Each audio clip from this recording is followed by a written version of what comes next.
Olá, Grupo Alfabetização para Leia Mais, Elísia Vatrim, Curitiba, Paraná. Agora nós vamos falar sobre a criança com TEA. No TDAH, o que eu falei? Que geralmente o diagnóstico é feito a partir dos 5, 6 anos. Ele não, das crianças menores, geralmente não, aqui no Brasil, não sei daí em outros locais, tá? E o que eu quero falar é sobre o TEA, né, o transtorno do espectro autista. Como que nós vamos receber essa criança já com diagnóstico, com laudo, já vem com algumas recomendações, né, para a escola. E aí nós vamos ter que fazer a inclusão dessa criança, né? Muitas já estão tomando medicamento, outras não. Cada criança com TEA é uma criança. Cada uma tem um autismo diferente da outra. Vai depender do modo que ela foi criada no ambiente da família. Como que a família desenvolveu essa criança? Quais os tratamentos que ela recebeu? Quais terapias? É importante saber tudo isso quando a criança vai para a escola, né? Então chega a criança, já receba ali o laudo, já receba o diagnóstico, as orientações. Muito bem. Então agora eu tenho uma criança autista dentro da minha sala de aula. Uma criança de 4 anos, 5, falando das pequenininhas, tá? Ela vai ter crises, ela vai se irritar, e ela tem que ter alguma razão para isso, e nós vamos ter que entender aonde que está a razão, por que ela está em crise. Bom, nós temos que adequar o ambiente, tem que ver se a luz está incomodando essa criança, se o barulho está incomodando essa criança, se a costura da roupa está incomodando, a etiqueta da roupa, porque provoca coceiras, elas não aguentam, né? Aquela costura que tem na ponta da meia atrapalha os dedinhos da criança, né? Então é complicado isso aí. E a gente tem que ver tudo isso, né? Aí a alimentação, né? Tem alimentação que essa criança não consegue comer. Ela não se adapta com aquele alimento, porque ela é seletiva. Então, às vezes eu dou um pão, ela não quer. Ela quer uma bolacha, porque ela não consegue comer o pão, a textura daquele pão, né?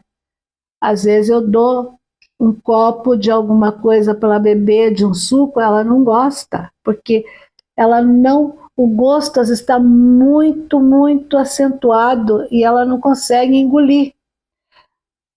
A gente precisa ter esse tipo de conhecimento para poder lidar com essa criança.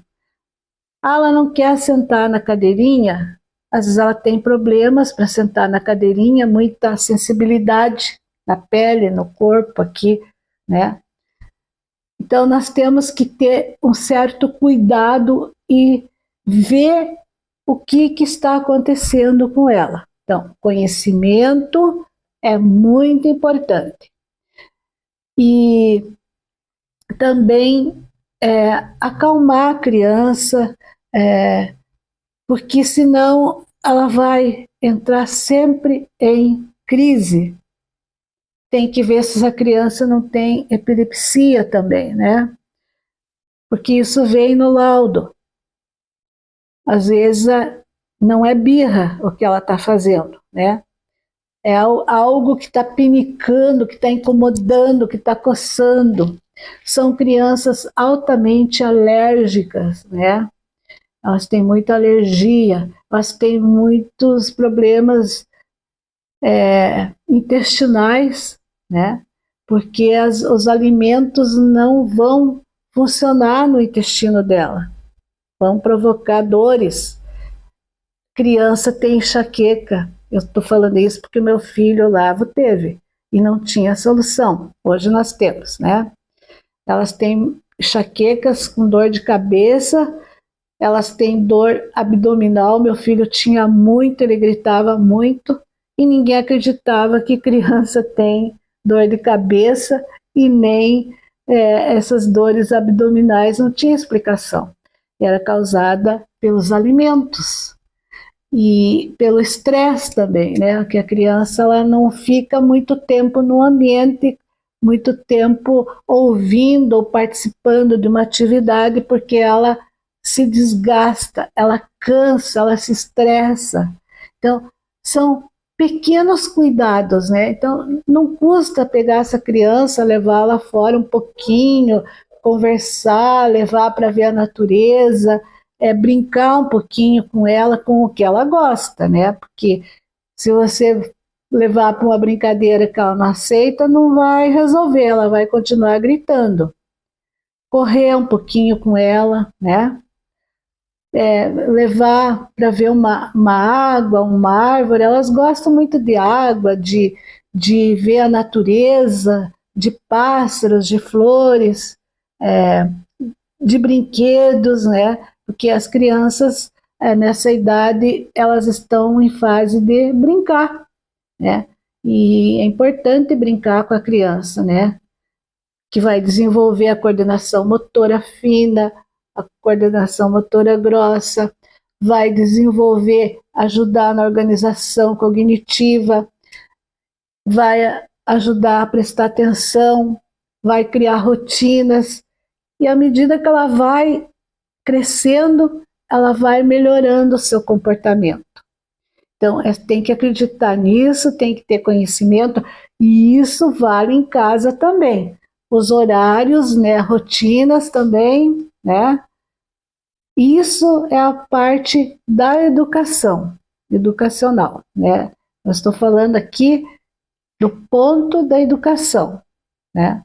Mas, de qualquer forma, tem que conhecer como que é o funcionamento do cérebro, como que ela se comporta, tem que tirar do ambiente, ver por que ela está escondida embaixo da carteira, por que ela de repente começa a gritar, às vezes alguém falou muito alto, ela não entendeu, ela tem problemas com comunicação, que ela não vai entender, né? Os gestos do professor, por exemplo, né? Ela, às vezes não sabe interpretar esses gestos. E ela não sabe apontar o que ela quer, não sabe imitar.